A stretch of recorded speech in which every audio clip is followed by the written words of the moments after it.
Quiero que vayas conmigo al versículo 16 del tercer capítulo de Juan. Juan, tercer capítulo. Porque de tal manera amó Dios al mundo, que ha dado a su Hijo unigénito para que todo aquel que en él cree no se pierda, mas tenga vida eterna. ¿Cuántos podemos decirlo juntos? Díganlo todos juntos.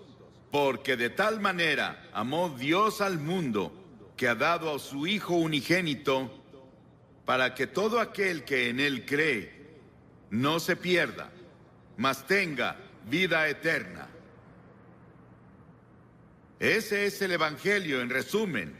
Es una Biblia en miniatura. Cada cosa que debes saber sobre la redención y la salvación está en ese versículo de las Escrituras. 30 palabras maravillosas que mi madre me enseñó cuando estaba bañándome un sábado en la noche en una granja en Carolina del Norte. Ella dijo: quiero que te aprendas este pasaje de la Biblia. Y me enseñó ese pasaje porque de tal manera amó Dios al mundo, que ha dado a su Hijo unigénito, para que todo aquel que en él cree no se pierda, mas tenga vida eterna. Muchas personas me preguntan: si Dios ama al mundo, ¿por qué permite tanto sufrimiento en el mundo? La guerra, las enfermedades, la pobreza, el odio, la soledad, el aburrimiento, el vacío, los problemas psicológicos, el desempleo, la violencia, la tensión, todas esas cosas. ¿Por qué Dios no viene y lo para? Esa es una pregunta que muchas personas se hacen. Algunas personas aquí en Nueva York dicen: ya no puedo más, y se están suicidando. Las presiones de la vida son muy grandes. Ellos no las soportan. ¿Por qué? Si hay un Dios, ¿por qué no lo termina? Algunas personas dicen: ¿por qué Dios nos ha abandonado? Pero Dios no nos abandonó. Nosotros lo abandonamos. Muchos de los jóvenes aquí han oído la canción del año pasado del álbum Edge of the Century, álbum de Styx. Pero ¿has escuchado las palabras, la letra? Aquí está la letra, escucha. Todas las noches digo una oración, esperando que haya un cielo, pero cada día estoy más confundido, cuando los santos se vuelven pecadores. Todos los héroes y las leyendas que conocí de niño han caído como ídolos de arcilla, y siento este lugar vacío adentro. Tengo tanto miedo que perdí mi fe. Muéstrame el camino, muéstrame el camino. Llévame esta noche a la montaña, y llévate mi confusión, y muéstrame el camino. Y si veo una luz, ¿debo creer? Dime cómo lo sabré. Muéstrame el camino, muéstrame el camino. Llévame esta noche al río y lava mis ilusiones. Muéstrame el camino, muéstrame el camino. Dame la fuerza y el valor de creer que llegaré ahí un día. Y por favor, muéstrame el camino. Y cada noche digo una oración esperando que haya un cielo. Y este pasaje dice: Dios, Dios. ¿Crees en Dios? Sí. No puedo probar a Dios. No puedo llevarte a un laboratorio científico y probarte que hay un Dios. Pero la Biblia nos enseña sobre Él. Él es el creador. En el principio Dios creó los cielos y la tierra. Todas las estrellas que ves en la noche, si pueden verlas en Nueva York, Dios las creó y las colocó. Él también es espíritu. La Biblia dice: Dios es espíritu y quienes lo adoran deben hacerlo en espíritu y en verdad. Él no tiene un cuerpo como tú y yo. Él solo podría estar en un lugar a la vez si tuviera un cuerpo como estos. Pero Dios es espíritu y está en todos lados al mismo tiempo. Puede estar en Rusia, puede estar en China, puede estar en América, puede estar en África, puede estar en Latinoamérica, puede estar en todos lados al mismo tiempo. Dios también no cambia. Yo soy el Señor Dios que no cambia, dice la Biblia, en el cual no hay mudanza ni sombra de variación, dice Santiago. La Biblia enseña que Dios es un Dios santo, absolutamente santo. Él no puede ignorar el pecado. La Biblia también nos dice que Él es un Dios de juicio, pues Dios juzgará toda obra, aun la realizada en secreto. Piénsalo, cada cosa secreta que hiciste, todos tus pensamientos secretos, las cosas que pensaste que nadie sabía, un día serán sacadas a la luz y vas a ser juzgado. La Biblia dice que Dios ha fijado un día en el que juzgará al mundo. Piénsalo, fijó un día, un momento en el que Él va a juzgar al mundo y tú estarás ahí. Dios, pero Dios también es un Dios de amor. Mi madre me amaba. Pero ella no me amaba, ni cercano a lo mucho que Dios me ama, y eso parece imposible de creer. Mi esposa me ama. Yo la amo. Tengo 5 hijos, los amo. Tengo 19 nietos, los amo. Y espero que ellos me amen. Tengo 3 bisnietos, creo que me aman, y los amo, y sé que todos aman al Señor. Pero nada puede compararse con el amor de Dios. Tuvieron que inventar una nueva palabra en griego para decirnos algo sobre el amor de Dios. Dios es un Dios de amor, Él te ama. Y si hay una cosa que quiero que te lleves de este gran parque cuando te vayas hoy es esto: Dios te ama. Dios te ama. Dios te ama. Y Dios está interesado en ti. Y Él tiene contados tus cabellos. Él ve al pajarillo caer. Sabe todo de ti y te ama. No importa cuántos pecados hayas cometido o lo que hayas hecho. Podrías haber llegado tan bajo como Nicky Cruz lo describió, su vida hace rato, pero Dios te ama. Y si Dios pudo cambiar a Nicky Cruz y cambió a Johnny Cash, Dios te cambiará, si se lo permites. Y Él puede hacerlo hoy. Comienza ahora. Sí, Dios es un Dios de juicio. Él traerá juicio a cada obra, y Él estableció un día en el que Él traerá el juicio al mundo. Pero Dios también es un Dios de amor. Nada se compara al amor de Dios. La Biblia dice, Dios es amor. Sí, los he amado con amor eterno, dice Jeremías. Y por esa razón Dios creó al hombre. ¿Te has preguntado por qué estás aquí? ¿Por qué Dios creó los humanos? ¿Y cuál es el propósito de los humanos? Dios te creó porque Él es un Dios de amor. Y Él quería que otras criaturas en el universo pudieran elegir amarlo también. Entonces, Él creó al hombre, Adán y Eva. Él los puso en un paraíso perfecto. Y creemos que se localizaba en un país que ahora se llama Irak, en la cabeza del Golfo Pérsico. Mucho de la Biblia se escribió en Irak, Nínive, Babilonia, Ur de los Caldeos, de donde viene Abraham. Y Abraham es el padre de los judíos, de los cristianos y del pueblo islámico. Abraham es alguien a quien vemos como el principio. Él venía de Irak y es la razón por la que había mucho interés en Irak durante la guerra del Golfo. Por eso muchos libros fueron escritos en la Biblia sobre el Golfo. Y Dios creó al hombre y lo puso en el jardín del Edén, un ambiente perfecto, un paraíso perfecto. Y Dios le dio al hombre una elección. Dios dijo, quiero que tengas todo el fruto del jardín, salvo un árbol. No puedes comer de ese árbol. Dios probó al hombre. Y Dios dijo, si comes de ese árbol, vas a romper mi ley. Vas a sufrir y morirás. Y el hombre rompió la ley de Dios. Dios le dio el libre albedrío para elegir, y el hombre eligió rebelarse contra Dios. Escuché un talk show en la tele el otro día. Pude escuchar a casi todos. Discutían qué está mal con la naturaleza humana. ¿Por qué las personas hacen las cosas que hacen? ¿Por qué las personas cometen los crímenes que hay? ¿Por qué las personas dicen mentiras? ¿Por qué hay tantos celos? ¿Por qué hay tantos problemas en el mundo? Es porque el hombre está enfermo. Y la enfermedad se llama pecado. ¿Cuál es la principal causa de la guerra? El crimen, el engaño y el fraude. ¿Por qué debemos tener hospitales y cárceles con barrotes en las ventanas y fuerzas policíacas y fuerzas militares? Nuestros problemas sociales básicamente son morales y espirituales. Y los problemas morales requieren una solución religiosa.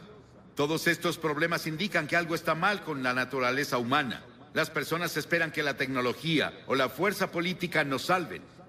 Pero Dios dice, tu problema está en tu corazón.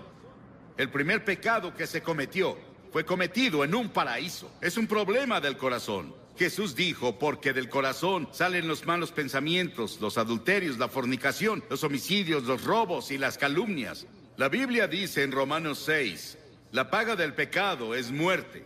La Biblia dice, pecado es romper la ley. ¿Qué ley? La ley de la conciencia. ¿Has ido en contra de tu conciencia? Cometiste un pecado. ¿Alguna vez has roto alguno de los 10 mandamientos? Eres pecador. No has cumplido los requerimientos del sermón de la montaña. Eres un pecador. No cumplimos lo que Dios requiere. Somos pecadores ante Dios. Y el pecado se interpone entre Dios y tú. Se interpone entre tú y la paz. Entre tú y la felicidad. Entre el gozo y tú. Entre tú y la seguridad de que si mueres irás al cielo. Salomón, el gran rey de Israel, una vez dijo: no hay un hombre sin pecado. Estamos alejados de Dios, recordemos eso. Estamos separados de Dios. A pesar de eso, Él aún nos ama. Sí, hay un infierno. Hay un infierno en esta vida, pero también hay un infierno en la vida venidera, si estamos separados de Dios. La Biblia enseña que la muerte tiene 3 dimensiones. Hay una muerte natural. Cuando mueres, vas a ser sepultado o vas a ser cremado, como sea que lo hagan. Desaparecemos de esta tierra, pero hay una muerte espiritual. Dentro de ti viven tu alma o tu espíritu. Esa es la parte de ti que vive para siempre. Es la parte con la que tienes comunión con Dios. Y has quebrado la ley de Dios y como resultado estás espiritualmente muerto. Estás muerto para Dios. Y esa muerte continuará a lo largo de toda la eternidad después de que mueras. Y no vas a estar ahí con miles de personas divirtiéndote como muchas personas describen el infierno. Vas a estar solo. Vas a estar en una terrible soledad ahí. Y eso es el infierno. Y podemos tener infierno en esta vida, el infierno en la vida venidera. Y eso se llama muerte eterna. Las palabras que Cristo usa en el Nuevo Testamento para describir el castigo al pecado son pérdida, perecer, condenar, castigo, infierno. Dios vio toda esta confusión y nos vio tropezando en la oscuridad. No sabíamos qué hacer con nuestro ser. Estábamos aburridos por un lado, o muriendo físicamente por el otro. Dios decidió hacer algo al respecto con su amor. Dios no podía olvidarnos, o no cumpliría su palabra, no sería Dios. Dijo que si pecabas, morirías. Que si pecabas, sufrirías. Debemos sufrir y morir para que Dios cumpla su palabra. Un día caminaba con uno de mis hijos en un sendero de Carolina del Norte. Pisamos un hormiguero y vimos abajo y había hormigas muriendo y sufriendo y su casa estaba destruida. Mi hijo me dijo: papá, ¿no sería genial que las ayudáramos a reconstruir su casa y las lleváramos a sus hospitales? Y dije: sí, pero somos muy grandes y ellas chiquitas. Y pensé que era una buena ilustración. Dios miró desde el cielo y nos vio con toda nuestra oscuridad, con nuestros tropiezos y nuestros problemas y peleas y disputas y dificultades y guerras. Pero Dios era muy grande. Somos muy pequeños. Parecemos hormigas arrastrándose en este planeta. ¿Qué podía hacer Dios? Dios decidió hacer algo al respecto. Dios se volvió hombre. Dios se volvió hombre. Y ese hombre es el Señor Jesucristo.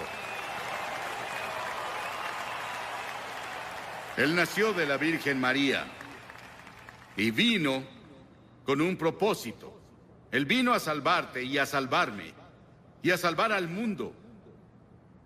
Y Él vino a morir. Es el único hombre que vino al mundo con el propósito de morir. Llevó nuestros pecados a la cruz. Lo llevaron fuera de Jerusalén y lo clavaron ahí los romanos, no los judíos, los romanos. Lo llevaron fuera de los muros de Jerusalén y lo clavaron en una cruz. Y Él derramó su sangre. Y en ese terrible momento, cuando estaba ahí, dijo: Dios mío, ¿por qué me has abandonado? Y en ese terrible momento hizo 7 agonizantes expresiones. Y en esas expresiones Él nos decía que se llevó nuestros pecados. Fue hecho pecado por nosotros. Piénsalo, Él fue hecho pecado. Se volvió culpable de tu adulterio.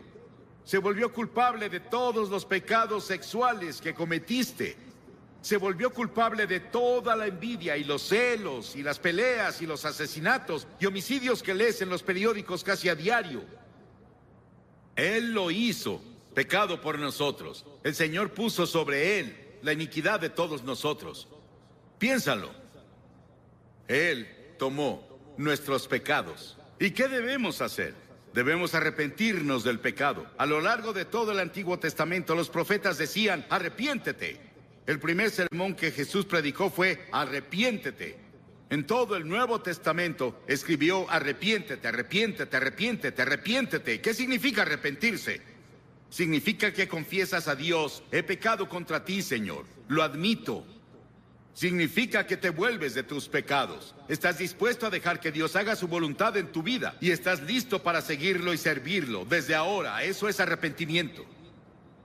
Hace unos días, en nuestro pan diario llamado Llévame a la Cruz, Cliff Barrows me dio esta maravillosa historia. Un policía, un oficial, estaba patrullando una noche en un pueblo del norte de Gran Bretaña, cuando escuchó un sollozo entrecortado. Vio a un niño en la sombra sentado en una puerta y las lágrimas corrían por sus mejillas. El niño dijo: estoy perdido. Por favor, lléveme a casa. El policía comenzó a nombrarle calle tras calle, intentando ayudar al niño a recordar dónde vivía. Él nombró tiendas y hoteles en el área, pero no tuvo éxito. Luego recordó que en el centro de la ciudad había una iglesia con una gran cruz blanca que sobresalía por arriba de la ciudad. Él la apuntó y dijo: ¿vive cerca de eso? La cara del niño de inmediato se iluminó. Sí, señor. Lléveme a la cruz. Encontraré mi casa desde ahí. Y si vienes a la cruz hoy, hay un camino. Si vienes por el camino de la cruz, si estás perdido, el único camino a casa es ir a la cruz. La cruz de Cristo dirige a los perdidos a su hogar eterno. Pero Jesús no se quedó en la cruz. Él resucitó de los muertos. Dios resucitó de los muertos. No voy a hablarte sobre un Jesús muerto. Voy a hablarte sobre un Jesús vivo. Y ese Cristo vivo puede venir a tu corazón hoy por el Espíritu Santo y hacerte una nueva persona. Darte una nueva visión de la vida. Quitarte esa soledad. Quitarte esos pecados que has cometido y limpiarlos, para que cuando Dios te vea, no vea tus pecados. Estás justificado a sus ojos, como si nunca hubieras pecado. Y luego la Biblia enseña que Jesucristo vendrá de nuevo un día. Estuve en Jerusalén y estuve hablando un día con el rabí en jefe. Y le pregunté: Señor, ¿cree que el Mesías va a volver? Y él dijo: sí, claro. Y dije: yo también. Pero creo que cuando venga, usted verá que es Jesucristo. Él se rió por un momento con su taza de café y dijo... No se rió, me sonrió. Y dijo: claro, esa es nuestra diferencia. Ambos esperamos al Mesías, pero nosotros creemos que será Jesucristo. Verán al Hijo del Hombre venir sobre las nubes del cielo con gloria, con gran poder y gran gloria. Va a volver y establecerá su reino. Sí. El comunismo no ganó. Ningún ismo va a ganar. Solo Cristo va a ganar. Y un día va a gobernar al mundo. Pero esta noche Él quiere gobernar tu corazón. Él quiere entrar a tu hogar y a tu familia, a tu vecindario. Él quiere entrar a nuestro país. Y Él quiere ser el Rey de Reyes y Señor de Señores. ¿Qué requiere Dios de ti? Ya te dije una cosa: arrepentimiento. Durante la semana pasada celebramos los días más santos del año judío. Yom Kippur, que se celebra el miércoles, es intensamente personal. Los festivales judíos hacen 3 preguntas. ¿Qué hicimos con nuestra vida durante el año pasado? ¿Dónde estás ahora en tu vida? ¿Qué planeas hacer con tu vida el año que viene? Y una de las razones por las que Yom Kippur ejerce una fascinación sobre los judíos es porque el tema de la festividad es tan personal y contemporáneo. No hay una sola persona entre su pueblo que diga: mi vida está completa y espiritualmente plena. Todos fallamos. Y tenemos que decir con los demás: también soy pecador. Estoy separado de Dios. Estoy perdido. Necesito encontrar el camino a casa. No es una opción. Es un mandamiento. En Hechos 17, el apóstol en su sermón dijo: Dios manda a todos los hombres de todas partes que se arrepientan. Piénsalo, Dios lo manda. Es un mandamiento que te arrepientas. ¿Te has arrepentido? ¿Estás seguro? Si no te has arrepentido de tus pecados, nunca verás el interior del reino de los cielos. Entonces ven por fe. Por gracia han sido salvados, por fe y no por obras, para que nadie se jacte. Nunca podrás ganarte entrar al cielo. Debes ir por fe en Cristo. Y vienes por la gracia de Dios. La gracia significa algo que no mereces. No puedes ganártelo. Vienes por fe a Él. Así fue conmigo. con la fe de un niño. Dirás, Billy, esas cosas son tan simples. Jesús habló con tal simplicidad sobre las cosas espirituales que los niños lo oyeron con gusto. Debemos hacerlo simple. Es una verdad profunda, pero debe ser proclamada con simplicidad. Y todos los que hoy están dispuestos a decir, me arrepentiré de mis pecados, recibo a Cristo como Salvador, y quiero seguirlo y servirlo, o quiero rededicarme a Él. Tal vez quieras renovar tus votos que tomaste en la confirmación o el bautismo o cuando fuera. Y quieres decir, Señor, quiero volver a ti. Me alejé de ti y me confundí y perdí. Quiero que Cristo sea lo primero en mi vida. Quiero que perdone mis pecados. Quiero ir a la cruz y quiero seguirlo de ahora en adelante. Levanta la mano. Sí, hay muchas personas con la mano levantada. Y también muchas personas de pie. No puedo pedirte que te pares porque no sobresaldrías. Y hay 4 cosas que de ahora en adelante son muy importantes. Primero, lee la Biblia todos los días. La Biblia es comida para tu alma. En segunda, ora. Tal vez no orarás como un clérigo, pero puedes decir, Señor, ayúdame, necesito ayuda. Él vendrá a ayudarte, Él responderá a tu oración. Ora en el nombre de Cristo. Di, Señor Jesús, te necesito. Y luego la tercera cosa, sé testigo de Cristo. Dile a las personas cuando te vayas esta noche, o coméntales mañana, en la reunión en Great Lawn, hice un compromiso con Cristo y voy a cumplirlo con la ayuda de Dios. Eso te ayudará a ganar a otras personas para Cristo. Y luego, la cuarta cosa es ir a la iglesia. A una iglesia donde Cristo es proclamado. Y seguirlo y servirlo. Lo mejor que puedas, porque verás, cuando te vayas de aquí no te vas solo. El Espíritu Santo de Dios se irá contigo. Y quiero que repitas esta oración en voz alta conmigo. Ora en voz alta. Dios, soy pecador. Lamento mi pecado. Estoy dispuesto a alejarme de mi pecado. Y recibo a Cristo como Salvador. Lo confieso como Señor. Desde este momento, quiero seguirlo y servirlo en la comunión de su iglesia. En el nombre de Cristo. Amén.